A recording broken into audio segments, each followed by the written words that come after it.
how are you guys doing? Thank you guys so much for the love, support, positivity that you guys are going on. And for the new members that are currently joining us, welcome to this channel, welcome to this family. My name is Kenyibella, and let us journey together. Before we go on, let me ask you guys a question. Have you subscribed to the video? Have you?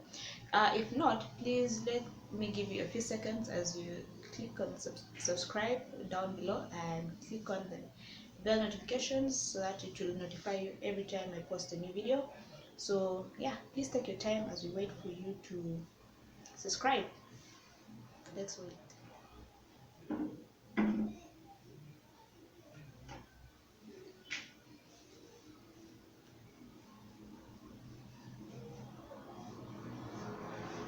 Have you subscribed? Yeah. Okay. Good. So anyways, please do watch till the end of the video, and yeah, please do show your support by liking my videos and by at least watching till the end, and giving me show by subscribing, share the link with your friends, and let people get to know about what's good, right? So for this video, I'll be giving, it's more of like what I got to know when I came to Kampala, the things I got to know when I came to Uganda, Kampala to be specific. One, the thing I noticed is Kampala is really hot. When it's sunny, you wouldn't even feel like you should leave the house because the sun is so hot compared to the weather back in Nairobi. Nairobi is cooler than Kampala. Kampala is so hot. That's one thing that I've really understood, and it always makes me like when the sun is shining, as in it's very hot, it really pisses me off, like when I'm told to go to town or I'm being sent around and then you remember you have to walk under this hot sun. Because to be honest, those people who are in Kampala, you know what I mean. When the sun is shining, all my days, you just feel like you should either use an umbrella. Even though you're using an umbrella, you still sweat. The sun is so hot, I don't even understand. You know, like even like for my okay, yeah, I'm an African, but like let me say I go out right now, like when it's sunny. So when it's sunny, you come back when it has really burnt your skin, yeah. So yeah, you get sunburn from it as well. That's something I've gotten to know about Kampala. One, it is very hot. Two, the traffic is so bad. Like if you are to go to Entebbe or coming back from Entebbe, the traffic is really bad. And even from, let's say from home going to town, there's sometimes whereby you go and traffic is so bad until you just feel like, oh, I should just go home. So yeah, there's the weather, then there's traffic here is very bad.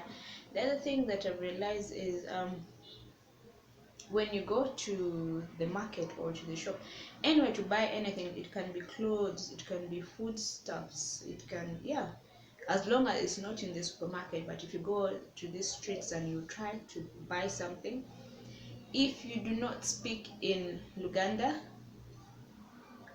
my friend, they will overcharge you. Like for example, I had gone with my friends, yeah. So we were okay. Where was it? Yeah, we had gone to buy some few things. Girl, okay, we were just girls. Some wanted to buy shoes, some wanted to buy some dresses, and so on.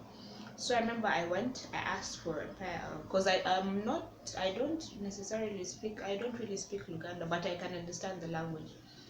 So I went and I asked him. I asked this guy because I saw some nice flat shoes that he had. So I asked him like how much is it? And then he told, because I spoke in English, so he went and told me that the shoes were 45, 45, 45. So I was like, oh, okay. And then I just kept quiet. I was like, oh, okay, fine. So before I paid for the shoes, a friend of mine came and asked him for the exact same pair of shoes, but now in Uganda, and the guy it was 25. So tell me, why is it that when I asked it is 45, and when someone asks in their national language or the language that they speak here, the price is 25, and then me who asked in English, the price is 45? How does that work? I thought that when you're in a country, everyone is supposed to be treated equally, not just because I don't speak Luganda, then you have to charge me, thinking that I'm someone who carries a lot of money with me all the time. No, it's sometimes it's really annoying knowing that even though you go somewhere and you try to ask them for the price, they always give you a high amount, which will also tend to like discourage you a lot. So that is something I've learned. If you're here and you want to purchase something, please do go with someone who speaks Luganda, because if you go alone and you speak to them in English, just know that they're going to overprice you. So if you really need to go get something from the streets or something, just go with someone who is familiar with the language and who will help you out, because that's also another tip I can give you. The other thing is the fastest way to get around Kampala is using a border. Not like, see kama ya Kenya, not like in Kenya whereby if you want to go anywhere you use taxi, our matatus, you can just find them and then they're a bit fast. Okay, they're matatus there. I don't see people using borders that much, but in Nairobi, back home in Nairobi, like when everywhere, if I am to go to town where West, I normally go with a matatu. But ukifika hapa Kampala, hizi mambo ya ati unataka kutumia matatu hapa, bruh, it's first of all, sometimes it's in some areas it's very hard to get the matatus, or rather here they call them taxis. It's very hard to get the taxis here, and if you do get, okay, they are a bit slow filling up and so on, so it takes time. But then also the fastest way to get through Kampala or to get around in Kampala is using a border, and that's something that I'm really terrified of, because I am not used to riding these borders all the time. And the other thing that annoys me is borders tend to like overspeed, as if they're trying to race with the cars around, they're trying to race with their friends. Because you can be on a border, you get on a border that you want to go to, for example, town, you'll find this nigger speeding as if there's no tomorrow. You try to tell them, boss, please slow down. Then they'll be all rude and stuff. They'll be like, why are you scared? There's nothing to be scared of. Whatever. Stop being too scared, yeah. And then in my mind, I'm like, first of all, you are carrying a human being behind you. If I'm paying you to take me somewhere safe.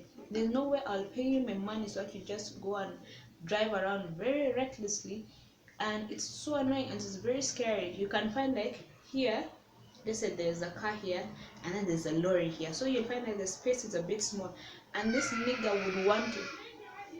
Sometimes these children tend to really piss me off, because every time I start recording, they're busy playing around, making noise, and also sometimes crying.